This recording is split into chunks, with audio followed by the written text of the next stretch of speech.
വാഹനാപകടത്തിൽ 7 കപ്പൂച്ചിൻ സന്യാസിമാർക്ക് ദാരുണാന്ത്യം. May 3 നൈജീരിയയിലെ Enugu സ്റ്റേറ്റിൽ നിന്ന് ക്രോസ് റിവർ സ്റ്റേറ്റിലേക്ക് യാത്ര ചെയ്യുന്നതിനിടെയാണ് അപകടമുണ്ടായത്.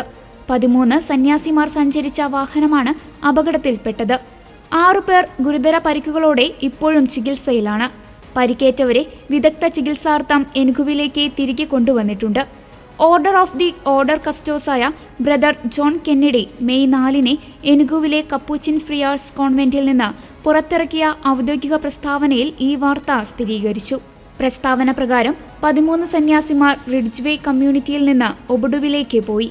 അവരെ കൊണ്ടുപോയിരുന്ന വാഹനം അപകടത്തിൽപ്പെട്ടു.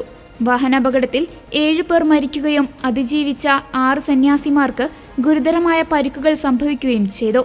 അവരെ ചികിത്സയ്ക്കായി എനുഗുവിലേക്ക് തിരികെ കൊണ്ടുപോയെന്നും അദ്ദേഹം പറഞ്ഞു.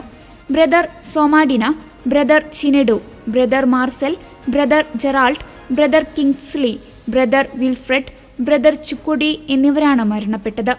സന്യാസിമാരുടെ അപ്രതീക്ഷിത വിയോഗത്തിൽ കപ്പുച്ചിൻ സന്യാസ സമൂഹം പ്രാർത്ഥന യാചിച്ചു.